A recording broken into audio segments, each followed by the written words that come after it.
Y otra semana de recerro pasó. Otra semana donde me pagan por decir las cosas que los anime viewers no saben. La verdad, hoy no tengo tantas ganas de hacer una intro. Y eso porque tengo muchas, pero muchas ganas de hablar de la escena del discurso. Por un momento me vi tentado a ignorar las sesiones de Emilia, pero como estas terminan conectándose con Al y Subaru, pues obligatoriamente tengo que hacerlo. Pero empecemos. Sobre esta escena la verdad se adaptó casi todo en su totalidad. De hecho, en la novela siempre que aparece Al, el autor trata de no darle muchas líneas por lo misterioso de su personaje. Así que no le costó mucho al episodio de hoy adaptar los diálogos restantes. Creo que el único diálogo que dejaron de lado fue uno cuando Al se asombra de que Emilia pueda pensar en disculparse con Priscilla luego, porque eso significaba que ella estaba segura de que saldría bien de la situación. Pero yendo a lo interesante, lo mejor de esta secuencia es que confirma algo que la novela se dejó a libre interpretación. Cuando él responde a la llamada, él es consultado por Emilia sobre por qué está en el otro lado del espejo.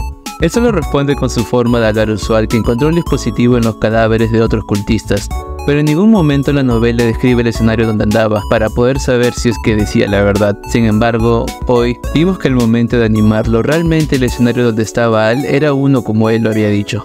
Así que parece que Al era sincero. Eso sí, se perdió un detalle. Hablo de cuando Emilia cuelga la llamada y se da cuenta que siente mucha, pero mucha confianza y calma al saber que puede dejarle esa tarea al Aldebarán. Retomaré este punto más adelante. En cuanto a esta secuencia, cuando Aldebarán llega al ayuntamiento y da su reporte, Subaru nos dice de que él no confía del todo en su palabra. Luego Al añade dando un poco de contexto sobre cómo es que se encontró con Garfield y llegó con él. Y acá viene lo raro. ¿Recuerda que mencioné hace un momento sobre cómo es que Emilia no puede evitar sentir que confiaba en Al? Pues acá pasan más referencias de ese estilo. Cuando Garf buscaba a Subaru, este no podía rastrear su esencia por la inundación, entonces apareció un olor similar. Esencia que él pensaba que era Subaru solo para darse cuenta de que en realidad era Aldebarán. Al añade de que Garfield estaba muy pero muy triste, y que se puso a llorar más en ese momento. Esta descripción molesta a Garfield, quien amenaza con golpearle. Hasta ahora hemos visto el detalle de Emilia con Al y la esencia de Al con Subaru.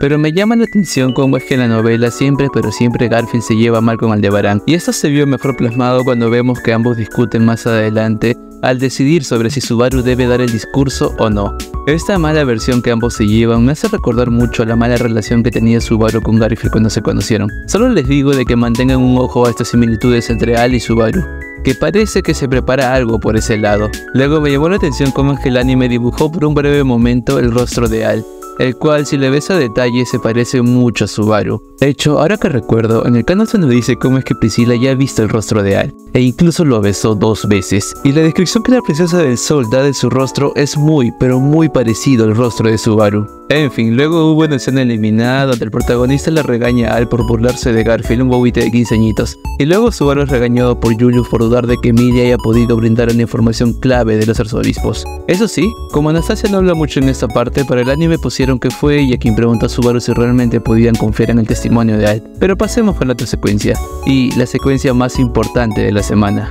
Algo que el anime no dejó claro fue el hecho de que Garf estaba entusiasmado con el discurso, y lo fue porque cuando él estaba explorando la ciudad buscando a Subaru, vio cosas no muy buenas, cosas como gente siendo devorada por las bestias de Capella, y aparentemente también a gente que fue influenciada hasta la locura por parte del poder de ira. Eso sí, agradezco que Subaru se diese cuenta de esto y no le pidiese detalles, que si hubiera sido el Subaru de la primera temporada, fijazo que lo hacía. Hay una escena donde Julius le explica el plan del discurso a Garfield, pero no es relevante, menos mal lo quitaron. Eso sí, agradezco que hayan puesto la conclusión sobre cómo es que el culto anda actuando de forma extraña. Ya saben, concluyen que el culto no fue el responsable del ahogamiento de la ciudad, así que dicen que probablemente debe de haber un tercer grupo en el lugar, el que hizo eso. Lo curioso es que en el anime enfocan mucho a Al cuando hablan de esa posibilidad. ¿Será él o no? Que los animes viewers juzguen. Luego, en la parte donde Aldebarán les dice que no sobrepiensen tanto las acciones del culto porque ellos son solo unos locos que no piensan que sus acciones tendrán consecuencias, es ahí donde Subaru siente con seguridad de que Al sabe más de lo que dice. Pero también comprende que parece que el manco no puede decirlo aun si lo presionasen. Luego, cuando empiezan a elegir la persona que hará el discurso y Garfield elige a Subaru, él pensaba que el pequeño tigre estaba bromeando y le pensaba regañar, solo para darse cuenta de que todos pensaban no irónicamente eso. Lamentablemente hubo una pequeña introspección que dice Subaru, la cual me apena que no haya salido en el anime. Es una introspección donde nos confirman cómo es que Subaru siente que realmente no es merecedor de sus logros y que no entiende por qué la gente lo tiene en alta estima. Es triste ver cómo es que él vive con el miedo de que un día la gente se dé cuenta de que no es la persona que ellos creen que es. Después, todo pasa como lo vimos hasta el momento en donde Subaru responde a Al, y da el ejemplo del niño con el semáforo en rojo. En el anime su ejemplo termina ahí, pero en la novela añade una reflexión donde reafirma una vez más que quiere hacer todo lo que esté a su alcance por ayudar a las personas que se vieron envueltas en esto. Algo que se perdió en la adaptación fue que Al había regañado a Garf por llamarle capitán a Subaru.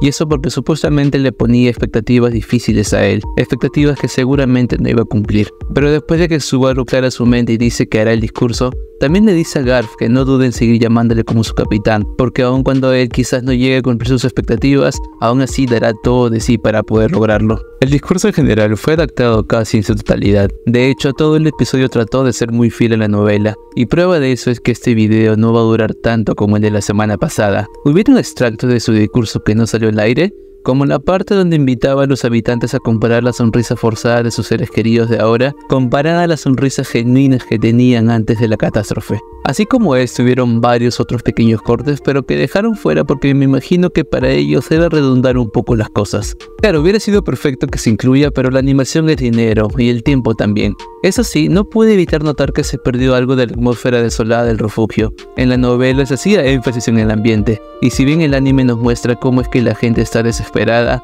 creo que la descripción de la novela es mucho más palpable. Como dato adicional, seguro recuerdan que les dije en mi anterior video que hubo un refugio al cual Priscilla no pudo llegar a ir. Ese refugio era el refugio de los hermanos de Garf. Se nos dice cómo es que en realidad la gente ya había peleado entre ellos por el estrés y por la influencia de ira. Pero el medio hermano de Garf pudo pararlos cuando se puso a llorar, aunque todo el refugio era consciente de que para la próxima el llanto de aquel niño ya no iba a poder detener la masacre. Cuando Subaru empezó su discurso y estaba todo dubitativo, se nos dice en la novela que mucha gente estaba harta de él y querían que dejase de hablar. Y normal, ¿no?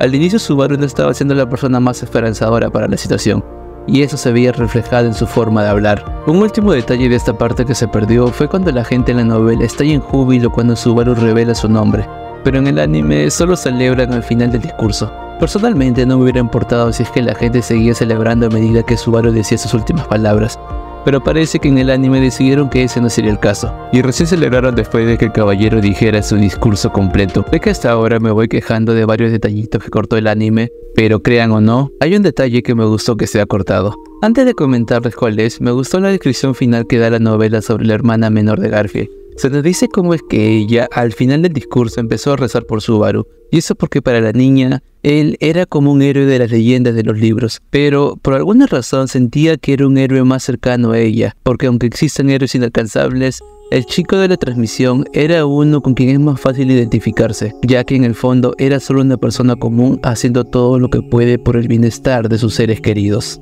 De hecho, el título del episodio de esta semana hace referencia a esto, al ascenso de Subaru como un héroe, mientras que lo comparan con el antiguo héroe Reinhardt. Seguro que a la Ren original le hubiera gustado ver esto. Antes que se me olvide, quería añadir el detalle de los ojos de las personas del refugio. Así como se ponían los ojos rojos de las personas influenciadas por la misma Sirius, cuando Subaru da su discurso, los ojos de las personas tienen una tonalidad distinta. No es la gran cosa, pero hay que reconocer las cosas buenas y detallitos del anime. Sabía que la escena del discurso me gustaría bastante, pero nunca esperé que la escena post-discurso también me guste.